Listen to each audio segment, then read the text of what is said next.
What up? This is my Ring of Honor HDNet episode 2 thoughts, in the episode from March 28, 2009. Gotta say, overall, pretty good episode, and for an hour-long wrestling program, Ring of Honor's doing a good job for their first 2 episodes. Really enjoyed both of them. Not saying there was excellent stuff from top to bottom, but for a 1-hour TV show, it was pretty good stuff. And the first matchup was Eddie Edwards versus Kevin Steen. Pretty good, solid match. Good back-and-forth action from both Edwards and Steen. Just good match, good match to start off the show. And Kevin Steen picks up the victory after hitting the package pile driver to Eddie Edwards. And I gotta say, the one criticism that a lot of people, or some people, are having with Ring of Honor's TV show, which I think they'll probably improve this within the next set of TV tapings they do on April 9th and April 10th at the ECW Arena in Philadelphia, Pennsylvania. I think they'll do a little better job of incorporating storylines within the program. That's probably the only problem I really have with the whole entire 2 episodes so far, is there's not really enough storyline structure within the whole entire show as far as storyline elements. Now, the first opening match that you had, Eddie Edwards and Kevin Steen, they kind of had somewhat of a storyline element there where they were playing it off that Davey Richards and Eddie Edwards of the American Wolves attacked Kevin Steen and El Generico at Final Battle 2008. They took out El Generico, and that was the premise of that match. So you had a little storyline element there. And then last week, you obviously had the main event, Tyler Black and Jimmy Jacobs, which that had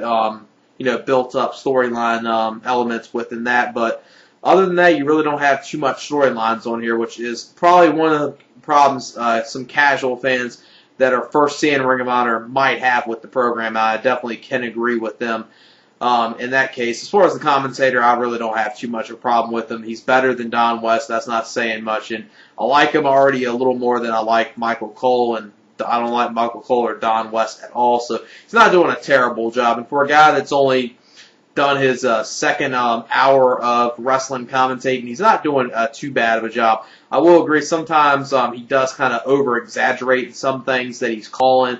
Like, I mean, he sounded like he was freaking out after seeing a Death Valley Driver on the show, which you shouldn't get that excited seeing a Death Valley Driver. Some of the stuff he does, he over-exaggerate commentating as far as being excited seeing it. But that's what commentators are anyway. They hype up everything more than what it actually is. So it somewhat makes sense.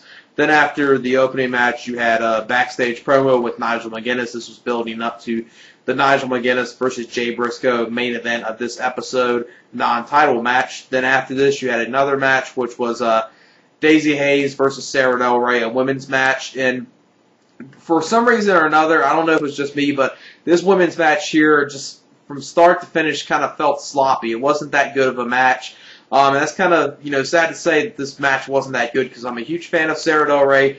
Daizee Haze I like as well. And these two have put on good matches in the past. They put on a couple okay matches in Ring of Honor. Their Shimmer stuff is very good against each other. That's the one thing that Ring of Honor really has never done a good job with, is showcasing the women of Ring of Honor, which I do gotta admit one thing, as far as with Gabe Sapolsky no longer being there and Adam Pearce now being in control of the booking, he is doing a little better job in showcasing the women a little more than what Gabe Sapolsky did, but still not to the extent I think they probably should be showcased. But as far as a TV show, you're obviously not going to get a long women's match. It was about 5 to 6 minutes. Maybe about a little over 5 minutes. And Sara Del Rey picks up the victory after hitting the Royal Butterfly. Then after this, you had a promo backstage with Jay Briscoe, and Mark Briscoe was with him. And I think this was a good way to introduce the Briscoes, especially their promos they do. Some people first seeing their promos might say they're a little out there as far as their promos go, but hey, it fits their characters. They're supposed to be, Southern rednecks, even though they're from Delaware. Which is always the priceless thing with the Briscoes. Even though they're from Delaware, they try to play off their Southern rednecks, which they do pull it off pretty good and make it believable at least. And I thought this was a good way to introduce them to the HDNet audience that might be just seeing Ring of Honor and getting introduced to the stars. And this might be, I know there's probably some people that this is probably their only second hour of Ring of Honor ever seeing. So it's a good way to introduce the stars. And then after this, they had another promo before the next match, which was a Prince Nana promo. Pretty much, I guess they're somewhat hyping it up, building up that Prince Nana is going to be managing Bison Smith. And if you didn't already know that the Embassy is back in Ring of Honor, formerly, the stable with Jimmy Rave. Jimmy Rave is back in Ring of Honor, so this version of the Embassy is Bison Smith and Jimmy Rave right now. Pretty sure that might add probably one other person in it at some point down the line. And Prince Nana is a very good manager. As far as the people that I think really got put over on this show, I think kind of introduced the Briscoes pretty good. And as far as someone that actually got over the most as far as not being in the main event, that some fans just seeing this episode probably, got instilled in their mind, they'll remember who it was Larry Sweeney, since Larry Sweeney was out there for the opening match and plus the women's match as well. Then the next matchup was Alex Payne versus Claudio Castagnoli.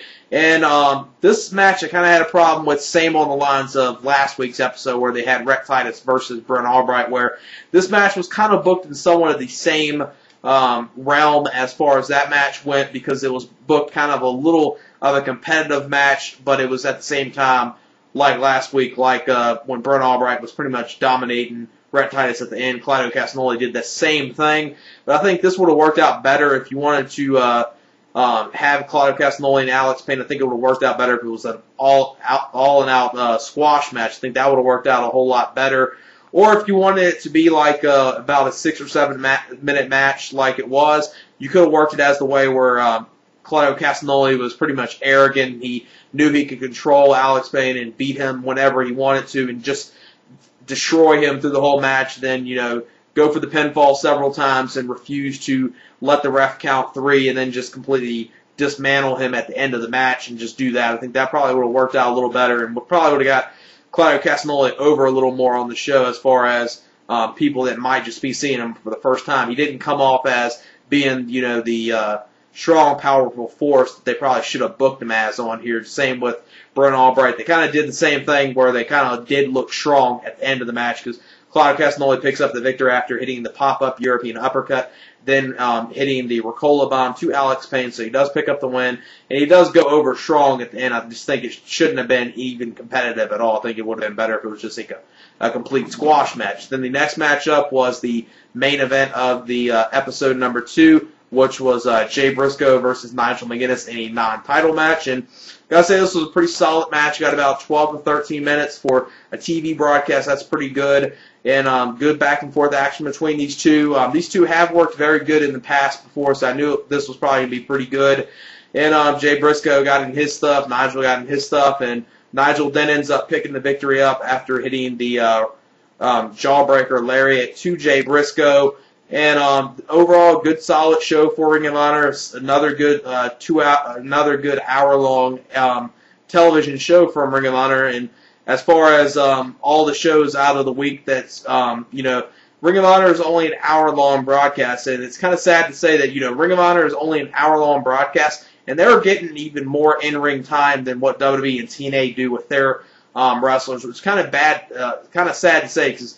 That's bad. That's really bad that an hour-long show has more wrestling than a 2-hour show of the two mainstream companies. Where obviously if they had more storyline elements within the show and more storyline involvement, obviously the in-ring action wouldn't be given as much time as it has, which probably should maybe be cut down maybe a couple minutes to kind of sacrifice it a little bit. It's good to see that much in-ring wrestling, but if you don't have, storylines for you don't have to have storylines for every single thing you do on a television show, but you need at least to have some storyline stuff building up to next week instead of, just saying, oh, next week you got Bryan Danielson versus Austin Aries, which really am looking forward to that, but really it's not, anything as far as the storyline-wise that's really, a purpose to it. But, it's going to be a good match probably. I'm definitely looking forward to it. And it possibly is going to be the first Ring of Honor main event on HDNet that could possibly be considered, a top, TV match of the year candidate by the end of the year, or it could be a match of the year candidate just as long as it gets like 15, 20 minutes. So I'm really looking forward to that match. So, like I said, I would definitely recommend checking this out if you're able to, if you have HDNet, or if you don't have HDNet, there actually is one good thing that's Ring of Honor is actually allowing one user on YouTube, which I'm pretty sure a lot of you already know, and it's the YouTube user ROH Brazil, and actually Ring of Honor and HDNet are allowing this user to upload the episodes of HDNet on his personal YouTube channel, which definitely is a good thing to see that Ring of Honor is allowing someone to do that. Don't understand why Ring of Honor doesn't want to upload the episodes, because at first I was like, okay, HDNet, some certain contract, they wouldn't allow anyone to upload the episodes, but obviously that's not the case, so don't understand why Ring of Honor is not going to upload it, but nonetheless, I'll put the link of that user in the description, and if you haven't seen episode 1, I'll put the link of that in the description as well for the playlist of episode 1.